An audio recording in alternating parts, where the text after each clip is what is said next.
अरे बाप रे, ये बारिश कहाँ से आ गई। अब मुझे जल्द ही कहीं छिपना होगा, वरना मैं पूरा गीला हो जाऊंगा। फिर वह किसान एक पेड़ के नीचे जाकर खड़ा हो जाता है। अरे ये बारिश तो और तेज होते जा रही है।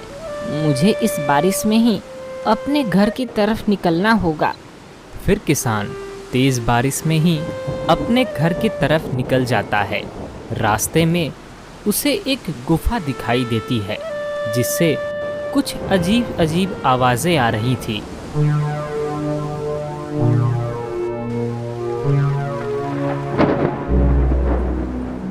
किसान गुफा के पास खड़े होकर आवाज़ों को सुनता है और कहता है, अरे ये आवाज़ें तो इस गुफा के अंदर से आ रही हैं।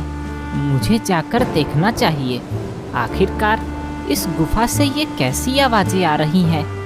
फिर वह गुफा के अंदर जाता है। कुछ दूर जाते ही उसे सामने ही एक शिला पर अपने तपस्या में लीन एक साधु दिखता है। अरे ये साधु में तो कितना तेज है। किसान की यह बातें सुनकर तपस्या कर रहे साधु की आंखें खुल जाती है और वे किसान से कहते हैं, अरे तू कौन है बालक, और इस गुफा में तू क्या कर रहा है? बाबा, मैं अपने खेत में काम कर रहा था, तभी जोड़ों की बारिश शुरू हो गई तो मैं अपने घर की तरफ जा रहा था।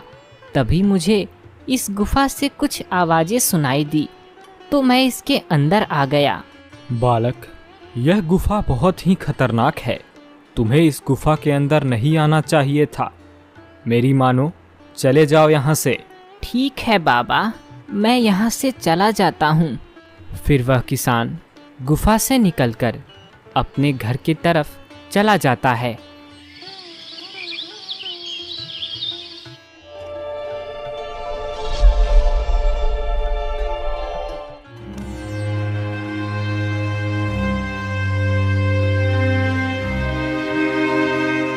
अरे वैद्य जी, महाराज जी की तबीयत कितने दिनों से बिगड़ती जा रही है। इनकी आंखें भी पीली हो गई है। न जाने इनको क्या हो गया है। आप कुछ करते क्यों नहीं? मैं क्या करूं अम्मा, मैंने अपनी जिंदगी में ऐसी बीमारी कभी नहीं देखी। मेरे पास इस बीमारी की कोई औषधि नहीं है। माफ करना, मैं महाराज की कोई मदद नहीं कर पाऊंगा।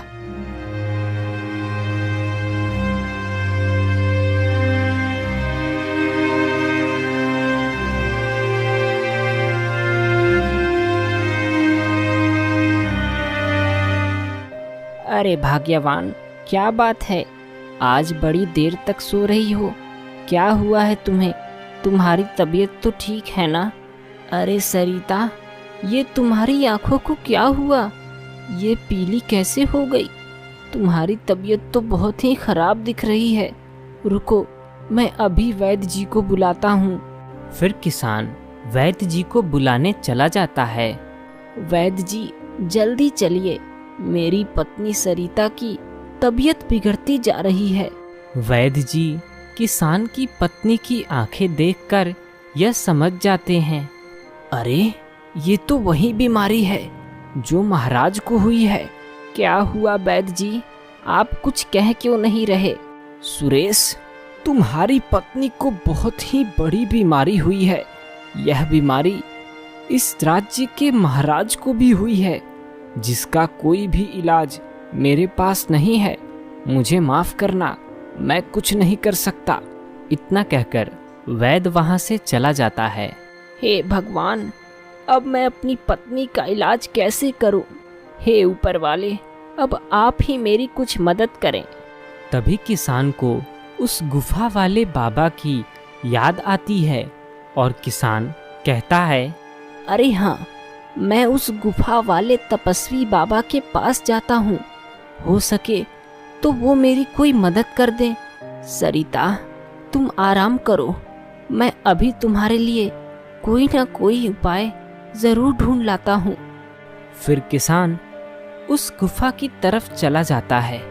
गुफा में जाकर वह बाबा से कहता है, बाबा, अपनी आंखें खोलो बाबा, मेरी मदद करो बाबा, अपनी आंखें खोल दो।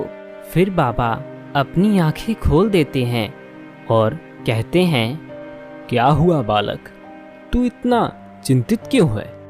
बाबा, मेरी पत्नी को एक बहुत ही गंभीर बीमारी हो गई है, जिसका इलाज गांव के वैद्य के पास भी नहीं है। अब मुझे कुछ समझ नहीं आ रहा बाबा कि मैं अपनी पत्नी का इलाज कैसे करूं। आप ही मेरी कोई मदद करिए बाबा, मदद करिए।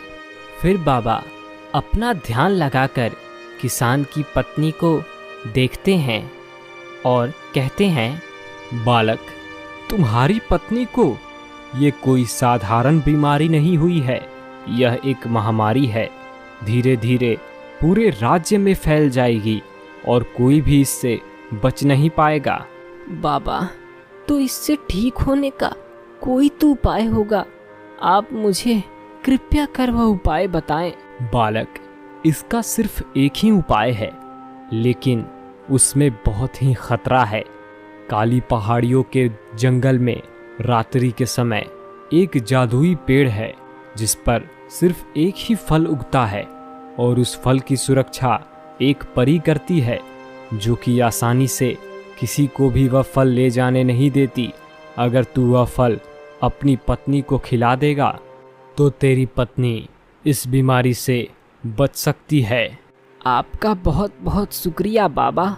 मैं अपनी पत्नी की जान बचाने के लिए कोई भी जंगल या किसी भी परी से सामना करने के लिए तैयार हूँ। इतना कहकर किसान जादुई फल लाने काली पहाड़ियों के जंगल के तरफ चला जाता है। जंगल पहुँचते पहुँचते रास्ते में ही रात हो जाती है। किसान को वह जादुई पेड़ कहीं नहीं दिखता। अरे, बाबा ने तो कहा था कि काली पहाड़ियों के जंगल के बीच वह जादुई पेड़ दिखेगा, लेकिन अब तो रात्रि भी हो गई है और वह वृक्ष कहीं नहीं दिख रहा। मैं कुछ देर और प्रतीक्षा कर लेता हूँ, शायद वह पेड़ मुझे दिख जाए। फिर कुछ देर बाद वह जादुई वृक्ष किसान को दिखाई पड़ता है। उस वृक्ष पर एक ही फल था जिसकी सुरक्षा एक परी कर रही थी। फिर किसान उस वृक्ष के पास जाता है और परी से कहता है, हे परी देवी, आप मेरी मदद करें। मेरी पत्नी एक खतरनाक बीमारी से ग्रसित हो गई है और उसका इलाज यह एक फल ही है, जिसे खाकर मेरी पत्नी ठीक हो सकती है। आप कृपया कर मुझे यह फल दे दें, आपका बहुत बहुत उपकार होगा। यह फल कोई आम फल नहीं है जो तुम्हें मैं ऐसे ही दे दूं। अगर तुम्हें यह फल चाहिए तो मेरी परीक्षा में सफल होना होगा। ठीक है परी देवी, मैं आपकी सारी परीक्षाओं में सफल होने की कोशिश करूंगा। आप पूछिए। तो बताओ मेरी पहेली का जवाब, वो क्या है जो कोयले से भी काला है? किसान कुछ देर सोचता है और कहता है, हे परी देवी, कोयले से भी काला कलंक है। यदि कोयला इंसान के शरीर पे लग जाए तो उसे पानी से धोया जा सकता है, लेकिन यदि किसी इंसान के चरित्र पर कलंक एक बार लग गया तो उसे कभी भी नहीं धोया जा सकता। शाबाश, तुम निडर होने के साथ साथ बुद्धिमान भी हो। मैं तुमसे प्रसन्न हुई। जाओ, ये फल ले जाओ। किसान फल पाकर बहुत ही खुश होता है। आपका बहुत बहुत शुक्रिया परी देवी, आपके वजह से मेरी पत्नी की जान बच जाएगी। फिर वह जादुई फल लेकर अपनी पत्नी के पास चला जाता है और आधा फल अपनी पत्नी को खिला देता है। फल खाते ही उसकी पत्नी बिल्कुल ही ठीक हो जाती है। अभी मेरा काम पूरा नहीं हुआ है, मेरी पत्नी तो ठीक हो गई, लेकिन जैसा वैद्य जी ने कहा था कि महाराज को भी यही बीमारी हुई है जो मेरी पत्नी को हुई थी, तो उनका भी कोई इलाज नहीं हुआ होगा। मैं उनको यह आधा फल खिला देता हूँ ताकि वह भी स्वस्थ हो पाएं। फिर सुरेश आधा फल लेकर महाराज के पास जाता है और कहता है, ये लीजिए, यह एक जादुई फल है आप इसे महाराज को खिला दीजिए, वह बिल्कुल ही ठीक हो जाएंगे। फिर महाराज की सेविका ने महाराज को वह आधा फल खिला दिया और महाराज बिल्कुल ही स्वस्थ हो गए। अरे ये चमत्कार कैसे हुआ? मेरी तबीयत तो बिल्कुल ही खराब थी। मुझे लग रहा था कि अब मैं अपनी आखिरी सांसें गिन रहा हूँ, लेकिन मैं तो बिल्कुल ही स्वस्थ हो गया। यह चमत्कार कैसे हुआ? महाराज, ये सारी चमत्कार उस जादुई फल का है जो मैं काली पहाड़ी से लेकर आया था। बोलो युवक, मैं तुमसे बहुत ही प्रसन्न हूँ। तुम जो मांगोगे मैं तुम्हें वो दूंगा। तुमने मेरी जान बचाई है। महाराज, मुझे कुछ नहीं चाहिए। आप इस राज्य के राजा हैं। आप स्वस्थ रहें, इससे बड़ी भेंट मेरे लिए और कुछ नहीं है। दोस्तों, आपको हमारी स्टोरी कैसी लगी? हमें कमेंट करके ज़रूर बताइए। इस स्टोरी को लाइक और शेयर करें और हाँ, हमारे चैनल को सब्सक्राइब करना ना भूलें। Thank you.